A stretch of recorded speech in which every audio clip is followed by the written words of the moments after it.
Amilchama, Piska Yud. Dernier paragraphe de ce chapitre. Bigdulat Haolam, בהופעת הזיו של קדושת ישראל ברוממותו, אין אחיזה לכל זונים. לכל העומדים מבחוץ, לבסס איזה מוסד הדוחק רגלי אור ישראל, לבצר איזו הערה מיסטית, מכונה אמונית, אשר תוכל לעמוד חוץ ממציאות האומה, כבודה ושאיפת יקרת קודשה. Qu'est-ce que ça veut dire? Vous lisez qu'on a Piska Yud dans Yud, ok.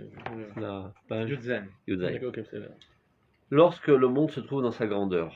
Alors qu'est-ce que ça veut dire que le monde se trouve dans sa grandeur normale et non pas en chute? Eretz Israël, un mot Eretz Israël. Ofa'at Azib shel Kedushat Israël berommuto. Lorsque la sainteté d'Israël rayonne dans toute sa grandeur, C'est que le monde est dans une situation normale. Le cœur est en place, il bat comme il faut, tout marche comme il faut. Alors dans cette situation optimale, le monde dans toute sa grandeur, en achiza le kol zonim. Aucune déviation n'est possible et n'a d'emprise. J'ai jamais eu. On va voir. Les chol amdim ibachut, pour tous ceux qui se tiennent en dehors d'Israël. Les vassés et Mossad, et d'édifier un institut qui viendrait marcher sur les plates-bandes d'Israël, c'est repousser les pieds d'Israël, et d'édifier une forteresse, un éclaircissement mystique, une machine de foi qui pourrait se trouver à l'extérieur de l'existence de la nation, de sa fierté et du rayonnement de sa sainteté. Qu'est-ce que ça veut dire? Tant que le peuple d'Israël était dans sa situation normale, dans sa grandeur, en Eretz Israël, avec son royaume, avec son Beth Amikdash, eh ben, personne n'a osé rentrer en concurrence avec le peuple d'Israël.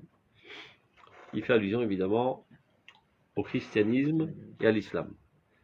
La Avodah Zara, elle était en dehors d'Israël. Là, on parle au début, il s'agissait de juifs qui étaient au sein du peuple d'Israël et qui ont mal tourné. Zanou, derech hanechona. Mais non, ceci n'a été possible que lorsque le peuple d'Israël s'est écroulé. C'est-à-dire, tant que le peuple d'Israël était dans toute sa grandeur, et donc sa émounat était dans toute sa grandeur, Hashem Echad ou Shmo Echad, c'est-à-dire que le divin gère toute l'existence, personne ne pouvait relever ce défi et oser venir en concurrence avec le peuple d'Israël. Dès que le peuple d'Israël a chuté, et c'est-à-dire que le royaume s'est écroulé, et donc la émouna est devenue bien plus petite, et il n'y a plus de Ardout Hashem dans toute sa grandeur, c'est-à-dire on ne parle plus que de Arba Amot Shel Halacha, c'est tout ce qui reste de la divinité dans ce monde, les 4 coudées de la Halacha, on lui que la divinité gère toute l'existence. Alors si c'est à ça que tient le judaïsme, comme c'est pas tellement haut, alors il y a pas mal de concurrence qui peut rentrer. Regardez. Qui a Or Elion, regardez. Les Ziv Hayechud Ameuchad, la lumière suprême, et le rayonnement de l'unité divine, tel que le peuple d'Israël le voit. Shema Yisrael Hashem Eloheinu Echad, ça veut dire que tout est géré par Dieu, Ben On Milvado, et rien ne se fait par le hasard, et tout contribue à l'avancement du développement divin dans ce monde. Shiesodo Elion, Or Haemet, Bebihiruto, la lumière de la vérité dans toute sa clarté, Chaibo, vit en lui dans le peuple d'Israël, Ariou Kashur Bekrezulat Israël, et ceci n'est faisable, disons ne peut être perçu, que grâce à notre atout inné qui est Sgulat Israël. Seulement le peuple d'Israël est capable d'appréhender une telle grandeur de la divinité. Les autres, ils peuvent mettre Dieu maximum dans l'abstraction, dans la spiritualité, ils ne sont pas à même de comprendre que le divin puisse se trouver dans tout. Shema Yisrael Hashem Echad, Malchuto, Bakol Mashal, et tout ce que le peuple d'Israël dit, ils sont très bien de comprendre. C'est pour ça qu'ils ont en haine la matérialité, la politique, les femmes et tout le développement du monde. Ils ne voient le divin que dans l'abstraction spirituelle. Donc le peuple d'Israël seulement est lié à cette grandeur du fait même qu'il a une sgoula, c'est-à-dire une capacité adéquate à concevoir cette grandeur. Hashem Elohav Immo, comme il dit, l'Éternel, son Dieu, est avec lui, avec le peuple d'Israël. Ou Troat Melechbo, Troa, c'est pas la Troa qu'on connaît, c'est Mlachon Reacha, C'est-à-dire, l'amitié de Dieu, du roi du monde, est avec lui, se trouve en lui, dans le peuple d'Israël.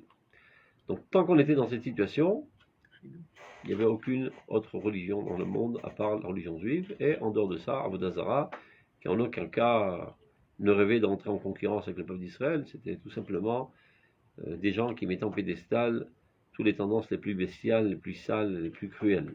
Là, on parle des gens qui veulent a priori parler de morale, de sainteté, d'unité de Dieu, etc., mais qui proposent une alternative au judaïsme. Je ne sais pas si vous savez, au début, même dans les... J'ai vu ça une fois que j'étais à Rome, quand j'étais jeune, même sur les knissiotes, il y avait marqué en hébreu. Il y a plus ceux qui m'en hébreu. Il y avait parfois même Aseret Adibrot, les 10 commandements. J'ai vu même une fois un tableau comme ça représentatif. Tu vois un juif qui marche dans la rue, et d'un côté le curé le tire vers l'église, et de l'autre côté le rabbin le tire vers la synagogue. C'était une déchirure, ils ne savaient pas exactement où se mettre les juifs au début. Ils ont proposé un judaïsme plus cool, en proposant les mêmes récompenses dans le monde supérieur, mais sans rien payer. Au lieu de payer $613, $0. Plus de misvot. Maintenant, Meirida Taolam, depuis que le monde a chuté, et qu'est-ce que ça veut dire le monde a chuté? Ashpalat Aneshama israélite, la chute de l'âme d'Israël. C'est-à-dire le peuple d'Israël n'est plus sur sa terre, donc la Shrina est remontée dans le ciel, donc il n'y a plus de fait l'âme d'Israël dans ce monde, donc il reste un résidu, il reste un cli vide de contenu. Nifra de Yichud Ha'elyon. Ce Yichud Ha'elyon, cette capacité de voir l'unité de Dieu dans tout, a été déconnecté de notre existence. C'est marqué dans la Bible, mais c'est très haut et imperceptible. Donc c'est ça ce qu'on veut dire que la Shrina est alta lemomim. La Shrina est remontée au ciel, c'est-à-dire ces idéaux-là ne sont plus perceptibles par les Juifs, et c'est pas exactement ce qui les intéresse. Ce qui les intéresse, c'est la survie quotidienne, matérielle ou même religieuse. Mais faire régner Dieu dans le monde, amener le monde entier à la connaissance de Dieu, établir la justice dans l'univers entier, c'est pas exactement les soucis des Juifs à la goulette qui mangent des fricassés. Vraiment, très très loin de ça, y compris les rabbins qui les accompagnent. Mis à part les géants de l'histoire comme le Rambam, Yehuda Levi, etc. Mais les rabbins de communauté, ils étaient plus ou moins à la hauteur de leur brebis.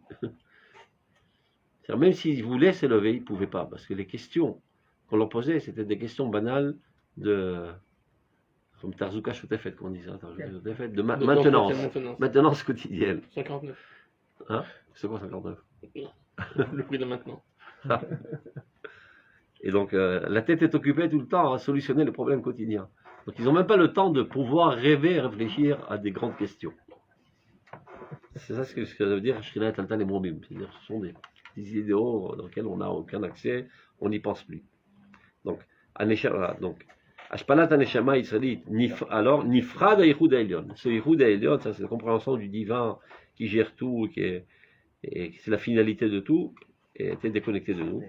Mimekor Arduto, c'est qu'il se trouve plus dans sa source, qui est le peuple d'Israël, qui lui seul est capable de l'expliquer, de le vivre. Il est vers là les mala l'arkia les shrakim.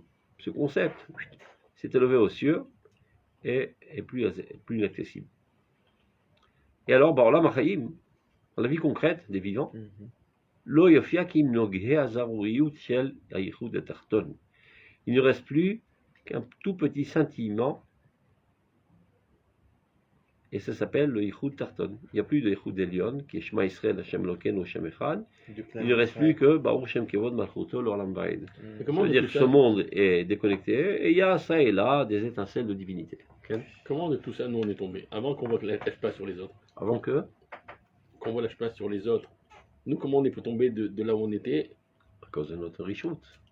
Il aurait aussi. Oui, mais si d'accord, si on a connu ça, comment... Ouais. Alors, comment maintenant on va espérer, par exemple, maintenant, les Motamachar, qui nous dit que ça ne fera pas pareil, qu'on voit des choses, oh, on retombe. Akadosh Baruch Hu.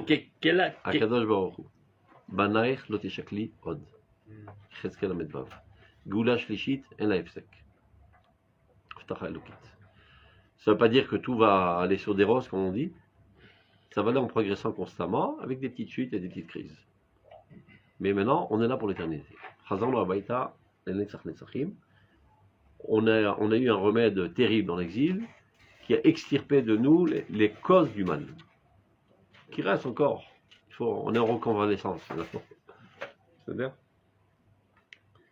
Donc, et d'où on sait que c'est maintenant. Peut-être c'est dans 2000 ans, ce que je suis en train de dire. La Gemara Sanhedrin. Depuis que la terre d'Israël redonne ses fruits avec abondance, c'est le signe. Oui, mais ça aussi, ça veut rien dire. En abondance. C'est sûr que c'est abondant maintenant. Mais par rapport à ce qui est décrit dans la Gemara, la grandeur des fruits, on est très très loin de cette grandeur. Mais n'oublie pas ce qui s'est passé entre les deux. Oui, d'accord. C'est-à-dire, qui nous dit que c'est maintenant, ça maintenant peut-être. Ça veut dire que ça ne veut pas dire que c'est l'apothéose, c'est le début du processus. C'est-à-dire, après 2000 ans une terre aride de mort, et que tout le monde a essayé de fructifier la La Gemara raconte qu'il montait sur une échelle pour prendre le. Pour le chou, il y avait un chou. Tu montes sur l'échelle. Comme tous les machines bizarres. Pourquoi?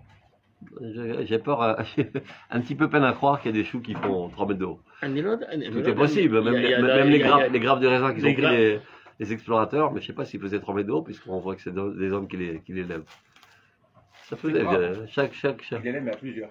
Oui, mais disons que chaque truc était comme une pastèque, peut-être. Mais de là, on tire plein de la route. Le poids qui portait, le truc du migvé, il y a plein qui sortent de ça, on peut dire, mais non, c'est des machalim et compagnie. Non, Zébécéder. C'est possible. Comme un kazaït. Aujourd'hui, un zaït, c'est pas kazaït. Ouais. Quelle est règle? Donc, plus, d'ailleurs, on peut le voir, plus le peuple d'Israël envoie sur sa terre, plus la terre donne de bons fruits. On le voit. Après, moi, un arabe, il a dit, mon frère il m'a raconté, il s'était disputé avec des arabes, et l'arabe, il arrive, il lui dit, mais le juif lui dit, mais avant, il n'y avait rien. Il fait, oui, mais on a essayé. Ça ne poussait pas. Et depuis qu'ils sont arrivés, ça a marché. Alors, ils vont dire, c'est à cause de la technologie, etc. Si bat à si bot, c'est parce que la Shrina est devenue, et ça apparaît de manière technologique. Et la preuve que c'est cela, c'est que quand les Arabes font les mêmes technologies, ça marche pas. Ça marche pas. Bouche-catif. Les mêmes employés qui travaillaient dans les serres sont venus le lendemain du déracinement des Juifs, et ça n'a pas marché. Donc le Birkat Hashem parle du fait que le peuple d'Israël est là. Alors la terre d'Israël, elle a sa Kedusha, parce qu'elle n'a sa Kedusha que lorsque d'Israël en est Ribon, souverain, et c'est ça qui donne les fruits Kedoshim. Et donc la Kedusha apparaît aussi dans une grandeur. Donc l'Oyofia, maintenant, depuis qu'on a chuté, n'apparaît dans ce monde qu'un faible sentiment de la lumière de l'Arzout à Eliona. Et ça s'appelle Aïchoud Atarton. Anishav, mais à Borot Hashuvim, c'est relu de prendre directement dans la source. Alors on va récupérer ça et là de toutes sortes de puits, d'eau puisée, qui est Kamouvan, l'eau puisée de l'eau métaheret. Via Zarim Bonegua, et malheureusement, les salmins des étrangers ont été posés dessus. Ça veut dire, même nos concepts de Emouna ont été touchés et salis par les goïms, et donc interprétés de manière falsifiée par les goïms, et en boomerang, ça revient vers nous, donc nous aussi, mais on récupère les falsifications des goïms. Alors, dans cette situation catastrophique, l'âme d'Israël, le subconscient collectif de la nation, disons, hurle de souffrance. Oinali, malheur à moi, qui arrive fin nafshi, car mon âme est fatiguée. Razet Torah lachitsonim nimseru, les secrets de la Torah, c'est-à-dire la pensée juive, les idéaux du peuple d'Israël, ont été transmis aux gens de l'extérieur, les goïms, la chrétienté, à propager ça et là, dans toutes les îles les plus lointaines, les concepts du judaïsme, évidemment, selon leur interprétation sale, et plus tard l'islam, encore plus sale, encore plus idiot, je dirais. Et donc il y a une falsification de la Torah, Ovechet Sak, Vebochia. Ils ont des mitzvot, l'islam, le ramadan, ils ont quelque chose? Ils ont des interdictions. La prière, ouais. Et ils ont aussi des interdictions. Le vin, le porc. Sniout, plus ou moins. Ça dépend. Par exemple, eux, ils ont le droit de porter le pantalon. L'essentiel, c'est qu'on ne voit pas la chair. Ils ont un concept de la sniout, ils ont un concept de la sniout qui est très particulier. Je vois quand je suis en Tunisie, les femmes, elles se couvrent entièrement. Je veux dire, ils se couvrent entièrement. Mais où? Dans la rue. quand elle est dans l'immeuble, tous les gens de l'immeuble, ils la connaissent devant toi. Il y a une conception complètement différente. Même à la maison chez elle. C'est clapé route, c'est vrai. Mais dans l'image, c'est la famille, on est entre nous. Mais à Filou, même même chez eux, la maison. À l'extérieur, il faut qu'ils présentent, mais à l'intérieur, il y a des animaux, ça ne dérange pas. Ah ouais, d'accord. Bon. C'est pas. La saleté sexuelle est plus forte, c'est dans mon âge. Tout enfant a fait son première expérience sexuelle avec son oncle qu'il a violé. Par contre, non mais maître. Ils ont tous des excès homosexuels, tout ce que tu veux. Et la plupart des femmes sont violées par leur mari en plus, de manière très très violente et cruelle. Top. Allez, fin nafshi. Donc, Razé Torah, la chitzonim nimseru. La Torah nisrefet. La Torah est brûlée. Gvilea nisrafim. C'est-à-dire les parchemins sont brûlés. Veotiot polchot, et les lettres s'envolent. Ça veut dire que tous les concepts les plus profonds du judaïsme, la Torah, s'éparpillent n'importe comment. Ils sont gérés de manière n'importe comment. Ou le Beit Tzion et Karim, les enfants de Tzion qui ont été exilés les plus chers, Efer Tahat Père ou Sam, à la place du PR des Tfilin et de leur grandeur, ça veut dire, et aujourd'hui de la cendre. Donc, dans ces situations catastrophiques, que pas tout le monde ressent, sachez-le. C'est-à-dire là, Rav Kook décrit le Tsar Shrina, c'est qu'Akadosh Baruch Hu ressent. Et tu demandes à un juif qui vivait, je sais pas, en Allemagne il y a 300 ans, il dit, bon, la vie est très belle. Et un autre qui vivait à la Goulette, il n'y a pas plus beau que la Goulette. C'est très sympa. Et au Maroc, pareil, et partout. Ils n'étaient pas conscients de la catastrophe. Tu leur dis Tsar Shrina, c'est super avec Tsar Shrina. Quand est-ce qu'ils se rendent compte? Quand ils voient des juifs égorgés. Ah, la situation est catastrophique. Mais le fait même que le peuple d'Israël était dispersé, que la Torah a été falsifiée et profané. C'est pas exactement ce qui mettait en peine les juifs. Les grands tzadikim, eux, ils étaient très en peine. Et ils pleuraient toutes les nuits. C'était contre Hatzot.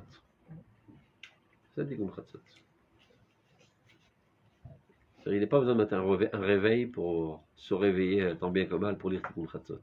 Il a des insomnies. Il n'arrive pas à dormir. Il a perdu sa tranquillité, sa paisibilité, parce qu'il est en compassion profonde avec la souffrance de Dieu. Il est Kamim Nevolé Levav. Nevolé Levav, c'est un idée Chachamim. Les grands Talmidei Chachamim se lèvent, Bechatzot Laïla, en plein milieu de la nuit. V'yedem al halatseem ki yoleda, les mains sur leur côte, comme une femme qui va accoucher, donc il y a des douleurs, et qui essaie d'amoindrir ses douleurs en attrapant ses côtes. Al tzarat olam, il pleure du malheur du monde, pas seulement du malheur du peuple d'Israël. Le monde entier souffre du fait que le peuple d'Israël n'est pas à sa place, et que les concepts de la morale d'Israël ne sont pas intégrés dans la civilisation humaine, et donc c'est ça qui amène à tous les malheurs de l'humanité, les guerres, la cruauté, etc. Tzarat d'Israël, le malheur d'Israël qui est dispersé, et la cause de tout, Tzarat Ashrina. La Shrina qui normalement elle doit être Veshachanti Betocham, elle doit être résider au sein du peuple d'Israël, c'est-à-dire dans la conscience des Juifs, dans la volonté des Juifs, etc. Tzarat Torah, le malheur de la Torah, qui n'apparaît plus, il ne reste plus qu'un résidu de la Torah, Shiura Shel Torah, Shiura Shel Torah et Lazé, c'est tout ce qui reste. Tout se réduit seulement aux 4 coudées de la halakha de l'individu. La véritable Torah, dans sa dimension nationale et internationale, qui doit gérer le monde, Mandachar Shmeh, qui y pense Bichlal, donc elle est remontée au ciel, elle est plus accessible. Vembochim ou Mevakim, donc il pleure à chaudes larmes, c'est un Midei Chachamim. Donc évidemment, on a encore une fois à faire un paragraphe autobiographique. Veyodi même, ils savent parfaitement, ces tzadikim, ils sont conscients de la profondeur du désastre à sa source. Comme dit le Rambam, Ezu Chacham, Ayodea Davar Besibotav, comme le dit Aristo. Savoir quelque chose, c'est savoir quelles sont les causes de cette chose, et ce n'est que de cette manière que tu peux y remédier. C'est-à-dire de voir les symptômes d'une maladie, c'est pas comme ça que tu peux apporter un remède. Quand tu connais la cause de ces symptômes, tu peux apporter un remède. Donc eux, ils savent exactement Quelle est la cause de toutes les catastrophes de l'humanité, du peuple d'Israël, etc. Et quelles en sont les conséquences? C'est Tzadikim, non? Et il pleure déjà au niveau des causes avant que les conséquences arrivent. Comme un médecin, par exemple, qui s'y connaît très bien. Il entend, je sais pas, que son père, il a ceci ou il a cela. Les autres, il n'y a rien de mal, tu vois, il est bien avec nous. Et lui, il commence à pleurer déjà. Il sait très bien qu'il va mourir dans quelques jours. Mais non, il est très bien, il est en train de manger son steak, etc. Il éclate en sanglots parce qu'il, connaissant les causes en tant que médecin, il sait exactement quels vont être les effets. Donc, déjà, à la cause, il est attristé. Donc, ces grands tzadikim, sachant que le peuple d'Israël ne saisit pas Mosaï Houda et Lyon, il est dispersé aux quatre coins du monde, donc le cœur n'est pas en place, toute la civilisation humaine va s'écrabouiller, et pourquoi il met cette pisca ici? La cause de la guerre mondiale de son époque, qui a entraîné 10 millions de morts, c'est que le peuple d'Israël ne soit pas en Eretz d'Israël. Et après, la cause de la deuxième guerre mondiale, de 50 millions de morts, et toutes les guerres qui ont eu, et toutes les crapuleries, et toutes les tyranneries, et toutes les oppressions du monde, la cause, elle est là. La seule et unique cause, Shashrinda, Italta, et Mormim, ne se trouve plus dans la conscience des Juifs. Les Juifs sont tombés dans les oubliettes. Ils ont oublié leur vocation, leur nature et leur responsabilité. Ils en souffrent énormément. Tel que Dieu en souffre énormément. Imaginez par exemple un grand sadique qui a fait tous ses efforts pendant toute sa vie pour éduquer ses enfants à la Torah, au mitzvot, Yirat Shamayim, etc. Et finalement, son fils abandonne toute la Torah et devient un délinquant. Combien qu'il en souffre? Moi, je suis au chef Shiva. Mais Akadosh dit la même chose. Banaï, Bacharoubi. Mes enfants m'ont trahi. Et il en souffre énormément. Et donc, ces Talmidei et ces Talmidei Chachamim sont en compassion profonde avec la souffrance de Dieu. Donc, ils comprennent exactement quelles vont être maintenant les conséquences. Il dit même, chez Kol Tsarot Marshakim, tous les malheurs et tous les ténèbres. Kol Nahare Nahalea Damim Anishbachim, tous les fleuves de sang qui sont déversés. Kol Atelot Venidudim, tous les ballottements, tous les exils que le peuple d'Israël subit. Kol Abouz Vamistama, le dédain et le mépris, et ça aussi c'est de Chilul Hashem. Qui a nous le lac Vecherev, les Kherpa on dit dans les Slichot, ou les Makas. Non seulement on se fait tabasser, on se fait assassiner, mais le pire de tout, les largues de Kéles. Et quand nous on se fait humilier, c'est Dieu qui se fait humilier. Donc eux, ils comprennent que tous ces phénomènes qu'on est en train de voir, y compris le dédain et le mépris, Kol Arisha Vazuama, toute la cruauté et l'impureté, Enam Ela Tolada Klusha, ne sont qu'une conséquence faible, mais Hed Akol, de l'écho, chez l'auto Hatzar et Elion, de la souffrance divine. Ça veut dire, il y a un gémissement très très fort de la voix divine qui pleure, comme il est marqué au Boché Valelot, il en pleure, mais Batek Vaille, dans les pièces intérieures, et nous on entend un hurlement lointain dans l'écho très très faible. Et c'est quoi cet hurlement lointain très court dans le faible? C'est des millions de monde qui meurent. Des millions de gens qui meurent n'est qu'une faible conséquence et un faible symptôme de la véritable douleur divine.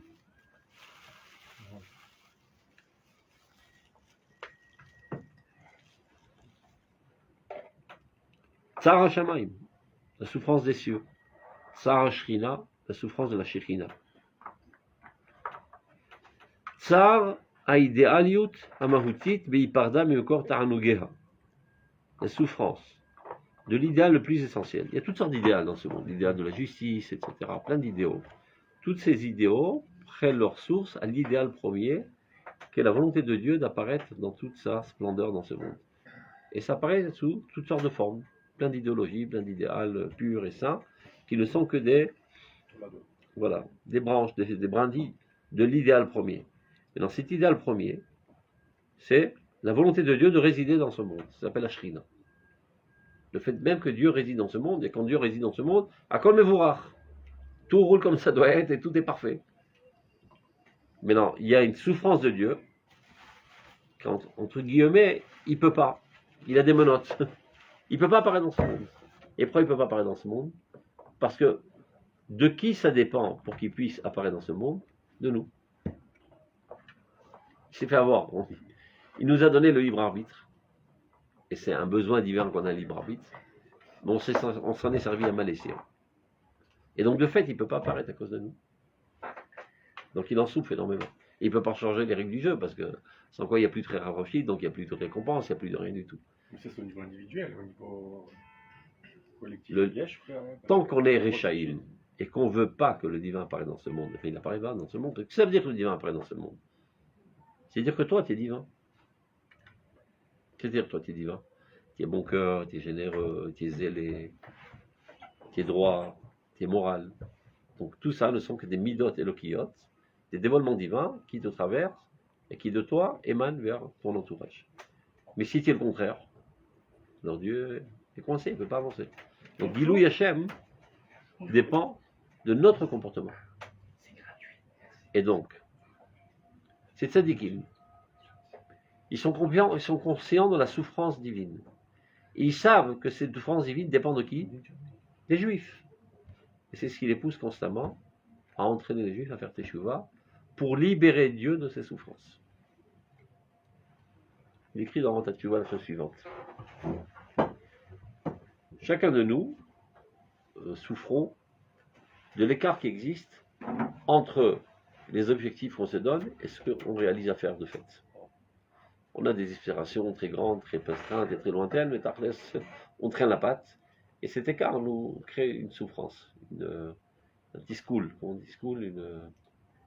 chaque fois je perds le mot en français, frustration. Alors dit le Rav Kook la chose suivante. Si moi, un moins que rien, je suis une âme, ça racole, alors que Dieu est la source de tout. Combien je souffre du fait que mon âme ne peut pas se dévoiler comme elle voudrait. Alors imagine Dieu ce qui souffre, lui, qui voudrait se dévoiler dans ce monde, dans toute sa plénitude, etc. Et il ne peut pas à cause du mauvais choix des gens. Donc il en souffre 1 milliard de fois plus. C'est ce qui les pousse à faire tchouva aux gens par compassion à la souffrance de Dieu. Et pour libérer Dieu de ses souffrances. C'est ce qu'il dit là exactement, regardez. Tsar et Galut, ils sont conscients du malheur, de la souffrance, de la douleur, de l'idéal le plus essentiel, qui est la Shrina, du fait qu'elle a été déconnectée de la source de ses délices. C'est quoi la source de ses délices? Kuchaberichu. Il y a deux choses dans ce monde. Kuchaberichu v'Shrinte. Il explique ça là, dans Orot Israël. Kuchaberichu, c'est l'idéal divin que Dieu vous attend de son monde. Shrinte, c'est ce que nous on veut. Ce qu'on est capable de comprendre de ce que Dieu veut, disons. On devrait concrétiser ce qu'on comprend de ce que Dieu veut. Mais on est loin de ça. Ni on comprend, ni on veut le comprendre, ni on le fait. Donc il y a un idéal divin très très haut, et les Juifs sur terre, très très bas. Donc il y a un piroud. Et tout notre rôle dans ce monde, unir totalement l'idéal divin et notre propre idéal qui soit totalement identique à l'idéal divin. Donc chaque mitzvah que tu fais, tu dis les Shem Yichud Kucha Berichu Shrinte. Proche de cette mitzvah pour unifier. Voilà, maintenant je m'élève un peu plus. J'avais la tête dans la boue, maintenant je m'élève à une autre sphère de remplir la volonté divine. Donc je m'élève, en m'élevant, je lève mon entourage, je rapproche et je ferme un petit peu l'écart. J'ai étudié la Torah de manière, j'ai des bonnes mitzvot, la même chose. Tout ce que je fais dans ma vie, tous les idéaux que je concrétise, les Shem Yichud Kucha Berichu Shrinte. Maintenant, quand il n'y a pas ce Yichud, il y a un Nituk. וזה גורם צער. כמו צער בגירושין בין איש לאישה. Et donc quand le peuple d'Israël était dans une situation optimale, les Krouvim, ils étaient face à face, les Merorim echad basheni ki ish veisha, entrelacés l'un à l'autre, et Reuch ibatrem, regardez comme Dieu vous aime et comme vous êtes proche de Dieu. Et quand nous on fautait, hop, lo gavel gab, côte à côte, ils se regardent pas. Comme un homme et une femme, ils sont comme ça, ils se tarseront. Alors on se regarde pas. On dit on boude. Ah, ouais. On n'ose pas se regarder dans les yeux. Kaviachol. Parce que Kaviachol, Gamma Shrina, elle est en colère. Kaviachol en colère contre Knesset Israël. Ah, Piscapo, c'est pour nous, si je le concrétise moi dans ma Vodat Hashem, c'est pour qu'on ait conscience en fait. C'est pour qu'il y ait une modaout. Et puis qu'on puisse aussi toujours être bishtadel de faire et les routes, mais pas seulement à l'échelle individuelle, mais à l'échelle, c'est ça. Que le peuple d'Israël, que l'État d'Israël, qui aujourd'hui est encore loin de ce qu'il devrait être, mais aujourd'hui, bien qu'il a progressé un petit peu dans ce gouvernement, malgré les aboiements de ceux qui ne sont pas contents, mais on est encore à des années-lumière de ce qu'on devrait être. D'accord, mais au niveau... Du point de vue structural, on a tout, sauf que les acteurs ne sont pas conscients de la grandeur de leur rôle, de l'événement, de leur rôle, etc. Donc ils s'escarmouchent à la Knesset, ils s'insultent, ils cherchent des intérêts vils individuels, etc., etc. Et les yeux du monde sont braqués sur nous en attente de ce qui va sortir de cette épopée du sionisme, et nous on fait les ouaves. C'est assez décevant, mais ça progresse quand même. Oui, malgré nous, les choses progressent. Non, et il y a aussi le fait qu'on est là déjà. C'est déjà... dans la Israël, pendant qu'ils sont en train de te la couler douce, maintenant mon fils il est à Jenin ou bien à Shrem, etc. Il y a plein de choses nefesh, il y a même Balaïla. Charbem sur nefesh. Mais la conscience n'est pas au véritable niveau où on devrait être. Et c'est pour ça qu'on étudie ça. Pour savoir qu'est-ce qu'on doit faire ici. C'est-à-dire, alors regardez.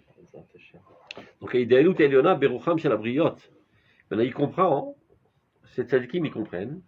Le mien aussi. Amen. Veidalut Eliona, cet idéalisme le plus suprême, où il se trouve Berucham Shalabriot, dans l'esprit des créatures. Ou Bechirat Ha'anam, mais dans le choix de l'homme. C'est-à-dire, ça ne dépend que de l'homme de bien choisir pour cueillir ses yichud. Tchouvat Israël, de la tchouva du peuple d'Israël. Veromamut atzilut aruach haretzini, et d'élever notre esprit et de nous prendre au sérieux. Le problème, c'est qu'on se prend au sérieux. On dit, mais qui sommes-nous? On n'est rien du tout. On est comme tout le monde, un pays parmi les autres. Il y a des Français, des Allemands et des Israéliens, on est pareil. Donc on n'est pas sérieux. Parce qu'on n'a pas été créé pour être comme les autres. Et on trahit les autres quand on veut être comme les autres. Parce qu'on a été créé pour élever les autres, pour guider les autres. Non, on veut être comme tout le monde. Mais il n'y a personne qui va guider si toi tu ne guides pas. Personne n'a cette capacité. Il n'y a que l'Israël qui est capable de guider l'humanité. Si toi tu ne le fais pas, il n'y a pas de guide. Et qu'est-ce qui arrive quand il n'y a pas de prof en classe? Il chahute la classe, et ça se termine à coups de poignard. Et ça fait des guerres. Tout simplement. Tu voulais dire? Non, le fait que nous on n'a pas compris quels étaient les idéaux de Makadosh Baruch Hu, et des fois, même avec de la bonne volonté, on s'arrête à des... Un comportement machinal, non, sans sens. Par exemple, on va dire, même celui qui va faire la Torah, sans comprendre qu'il doit faire monter pour arriver à des idéaux divins, il n'a pas fait avancer le monde. S'il le fait, oui. S'il le pense. Oui, mais sans la kavana de comprendre que ce qu'il est en train de faire, c'est fait. Ça agit de toute manière, mais ça agit moins quand on n'est pas conscient. Plus tu en es conscient, plus ça agit. Et c'est pour ça qu'il y en a qui ont l'habitude de dire les Shem Michut Kushaberichou. Les mitnagdim, mais non, ça sert à rien, de toute façon les gens ne comprennent pas, donc il vaut mieux ne pas le dire. Et de ce que je me rappelle de mémoire, en Tunisie, on ne disait pas les Shem Michut Kushaberichou. Pas du tout. Je crois ni au Maroc, ni rien du tout. C'est une invention des Bablim sous l'influence du Ben Ishraï. Donc de dire des formules machinales tous les jours, sans les comprendre, c'est pas ça qui va faire comprendre davantage. Donc il vaut mieux comprendre sans dire que dire sans comprendre. C'est ce qu'on est en train de faire. Là, tu peux faire un scrutin demain, prends ton micro, tu interroges les gens. Qu'est-ce que ça veut dire chez Michou, j'en sais rien, comment il va dire. On m'a dit de le dire, je le dis. Et le Rav Kook explique de manière très simple. C'est identifier notre volonté à la volonté divine, du point de vue du collectif. Kul Chaberichou, Shrinta, la Knesset d'Israël. Ça veut dire que la conscience des Juifs, ici, en Eretz Israël, soit bien claire, on est venu en Israël pour édifier notre royaume, pour élever l'humanité entière à la morale divine. Et c'est pour ça qu'on œuvre, c'est pour ça qu'on vit, c'est pour ça qu'on développe la technologie en Israël, la science et l'agriculture, pour être le centre du cœur battant de l'humanité. On n'en est pas là encore. Alvain que les religieux comprennent ça. C'est ça. Les religieux sont très loin de cela. Le savoir déjà, ça tend à amener. Conscience. Il faut le savoir. Si par exemple quelqu'un qui fait Shabbat, il n'a pas compris que c'était pour ça. Il va croire qu'il essaye, il est parfait. Lui, il pense, je fais Shabbat. Comme ça, quand j'arriverai au Mont Céleste, je recevrai des glaces et des gaufrettes. Ou je suis dans mon collège. C'est ce qu'il pense. Ou dans mon collège. J'étudie le col dans mon collège. C'est mieux que rien. Au moins, il ne crée pas de dégâts. Si c'est ce qui le motive à faire Shabbat. C'est comme tu dis, le mec, grâce au fait qu'il y a de la police, il n'assassine pas les gens. Non, c'est mieux que rien. Il y a moins de dégâts. Mais c'est encore un assassin potentiel, ce mec. Il est cruel. Ça s'appelle Irat HaOnesh. Irat HaOnesh, c'est pas encore Avodat Hashem. C'est Avodat Atzmo. Tu te sers toi-même parce que tu as peur de ramasser une claque. C'est pour ça que tu ne le fais pas. Et même quand tu fais les bonnes choses, c'est dans l'espérance de recevoir une récompense et tu t'en fous de la bonne chose. Donc tu n'as pas suivi encore de transformation à ta loda avec Vachem Hamash. Zot Hatshuva Shen Ekol Nesua Elea, dit le Rav Kook, dans le paragraphe Rishon de Rot Hatshuva. Tshuva, c'est Klita Elea. Tshuva Me'ava. Et c'est pas inaccessible. Dans certaines générations, c'était seulement la crème du peuple qui était capable de s'élever à ce niveau. Aujourd'hui, tu vois bien qu'il y a des gens qui sont idéalistes, qui sont capables de faire des choses de manière désintéressée. Pour le clan. Ça existe dans tous les domaines. Oui, tout à fait. Ça existe. Donc, pourquoi pas dans ce domaine? Dans votre Hashem. C'est pas pire qu'un autre domaine. Il suffit qu'ils ont compris que c'est ça le meilleur projet qu'on puisse faire pour le bien de l'humanité, ben ils peuvent s'y adonner totalement, de manière idéale, et arriver directement à Avodat Hashem Mitocha Ahava, qui est Avodat Hashem par excellence. Et dit le Rav Kook dans Mamar Ador, Ador Azé, Enenu Musugal Klal Lashum Mira. Il n'est pas capable du tout de faire tchouva par la crainte. Mais on Mesugalu Lashum Me'ava. Par contre, il est tout à fait adéquat et capable de faire tchouva par amour, par identification totale avec l'idéal divin. Déjà, il disait ça à son époque à lui, alors que le monde, il était plutôt dans la crainte. Il parle du peuple d'Israël en Eretz Israël. Ah. Mamar Ador. Même avant, c'est-à-dire la kfira, en fait, elle vient repousser toute cette petitesse, l'hypocrisie, la petitesse, etc. Et donc, Ezur Chacham Aroet Anolad, c'est des gens qui voient déjà dans le bourgeonnement des choses qui vont apparaître dans 100 ans. Donc tout est là déjà. Comprends, imagine, par exemple, tu es en train de faire une balade dans un champ, et celui qui t'accompagne, tout d'un coup, il pousse un cri horrible. Qu'est-ce qui t'arrive? Mais tu ne vois pas ce que tu as fait? Non, mais j'ai rien fait. Mais tu as marché sur le truc là. Mais quel truc? Je vois rien. Le petit truc vert là. Bah alors, un petit truc de gazon qui me prend la tête. Mais non, c'est un cèdre. Il est mort à cause de toi. Lui, il voit déjà le cèdre. Toi, tu vois rien. Une femme, elle débarque chez le médecin. Ultrasonde. Comment on dit ça en français, ultrasonde? Ultrasonde. Ultrasonde. Ils sont copiés sur les Israéliens. Et le médecin, il hurle de joie, etc. Qu'est-ce qui vous arrive, monsieur? Mais regardez. Je vois rien. Mais tu vois pas là le petit point noir? Un petit point noir, je m'en fous, un petit point. Mais c'est un bébé. Ah bon, un bébé, un petit point noir. Lui, il est content, il voit déjà le bébé. Et ce bébé, il va grandir, il va se marier, il va faire une famille, il aura une descendance. Et des milliards d'enfants juifs sortiront de ces petits points noirs. Lui est déjà en exaltation et en enthousiasme dès qu'il a vu le petit point noir. Mais les idiots, tant qu'ils n'ont pas vu le bébé dans les mains, il n'y a pas de bébé. Ezur Chacham, Aroet Anolad. Ayodea Davar Bisibotav. Donc le Rav Kook, à son époque, il voyait déjà les causes qui étaient dans l'intériorité des âmes. Il dit, tout est là. Tout est là. Il faut jeter de l'eau et du soleil. La graine est là. L'eau, c'est la Torah. Le soleil, c'est la Hava. Chom. Et c'est ça la formule magique de l'éducation. Rien d'autre. Rien d'autre. Ne crois pas que tu dois insérer de manière artificielle des données dans l'âme de l'enfant. Tout s'y trouve. C'est pour ça qu'on appelle ça un jardin d'enfants. C'est un jardin. C'est l'agriculture. Parce qu'à ceux qui ont inventé ce terme, marché même, c'est les Germanim. Et ils ont compris. Hein. Gardenkind, comment ça se dit en anglais. Eux, ils ont compris que tout se trouve gravé déjà de manière innée, il faut seulement laisser bien se développer. C'est-à-dire, quand on est des éducateurs, des papas et des mamans, on doit prier pourvu qu'on ne casse pas ce qu'il y a. C'est déjà pas mal. Qu'on ne détruise pas ce qu'il y a, c'est déjà pas mal. Chez Valta Sadif, il vaut mieux ne rien faire que de faire des choses idiotes. Bon, on va pas rester sans rien faire. Non, non, si tu sais pas quoi faire, ne fais rien. Bon, on va rester sans rien faire. Mais il vaut mieux ne rien faire que porter préjudice quand tu sais pas quoi faire. Fais rien. Laisse les choses se faire. Tout se trouve.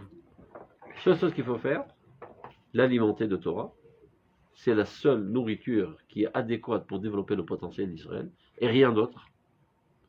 Et beaucoup de chaleur. Comme une graine. De l'eau et du soleil. Zachinour. Ahava ve'emuna. C'est le Rav Kook. Kahan gadel tador. Miroshon, Ahava. D'abord du soleil, après de l'eau. Donc, eux, ils sont conscients de ça. Mais Dalut Eliona, mais non, cet idéal suprême que Dieu attend de son monde, où il se trouve? Berucham Shalabriot, dans l'esprit des créatures, au Bechirat Adam et du choix de l'homme, et Tchouvat Israël, Veromut Atzilut Aruach Etzili, et d'élever de manière noble l'esprit sérieux, que les Juifs commencent à se prendre au sérieux, et que la gestion nationale commence à se prendre au sérieux. Ikshura, tout cela est lié à cela. Vehem, l'idéal suprême de Dieu lié à ces facteurs-là. Ah, d'accord. C'est-à-dire, VM, Korim Teshuva, c'est la raison pour laquelle ils appellent constamment la Teshuva. Et c'est ce qu'il dit le Rav dans l'Akdama de Rot Teshuva.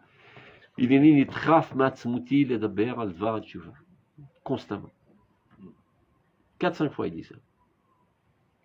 C'est une pensée obsessive. Tu invites le Rav Kook à donner un cours, je sais pas, sur le Chot Bouksé, 3 secondes après, il dévie sur la Teshuva. C'est sa bébête. Parce que c'est l'essentiel. D'amener le Israël à faire Teshuva. Et comme Israël fera Teshuva, l'humanité entière fera Teshuva. Alors il y aura Yechou Kushabirichou, et Akadosh Baruch Hu arrêtera de pleurer. C'est chaque fois que tu mets tes tefilines ou tu fais une bonne action, c'est comme si tu prends un Kleenex et tu enlèves une larme des yeux d'Akadosh Baruch Hu. Dommage, frère. Même Korim les Tchouva, ça se revient à tout ce qu'on a dit là. Quelle est la Tchouva de ça? De ce qu'on a vu ensuite. Le lien de Ichoud et avec le clan d'Israël. Ve'anu Leia, nous sommes pour Dieu. Ve'ene nous Leia, et notre regard n'est que pour Dieu. Alors pourquoi il y a marqué ici? Pourquoi il faut les deux? Nous sommes dans toute notre entité pour Dieu et nos regards sont tournés vers Dieu. C'est ça notre objectif dans la vie. C'est pris de la Mishnah, c'est pas lui qui a inventé l'expression. Comme il est tard. Les cas. Hein? Non, Dieu. Quel les yeux. Je peux dire, il y a. Mais est-ce que ça veut dire, non, j'essaie de voir la différence. Ça me rappelle, comment tu t'appelles, Kelikaku? Arabe. Pourquoi je demande ça? Non, parce qu'il sortait en chinois qu'une fille, il dit, comment tu t'appelles? Batka. Il dit, moi, Kelikaku. Les Sfaradim n'ont pas l'habitude de dire ça. Surtout quand ils étudient la Torah, on dit Shem Hashem Malé en plus. Ah, d'accord. Le Rav Ovadia Yosef, il disait, quand tu ne dis pas Shem Hashem, Ata Motzit Nishmeta de Horaïta. On ne s'est jamais empêché de dire le Passouk Im Shem Hashem quand on étudie la Torah. Jusqu'à Nazim, ils ont plus la trouille. יותר מחמירים של לא תישא שם השם לשווא, etc. Mais nous, au contraire, on dit Shem Hashem. זה מוסיף קדושה בלימוד. נכון. זה בסדר, אז באנו ליה, מה שכתוב פה, ועינינו ליה. Notre regard est tourné vers Dieu. ואנו, ויש כאילו, עינינו זה כאילו, יש שני בחינות פה, יש אולי... Il y a deux choses. Dans notre essence, on est fait pour ça, pour être vers Dieu. Reste à savoir, c'est que dans notre conscience. Donc il faut aussi que notre regard se tourne vers ça. Notre volonté, notre conscience. Ah, c'est ça. C'est notre volonté et conscience. On arrête là aujourd'hui.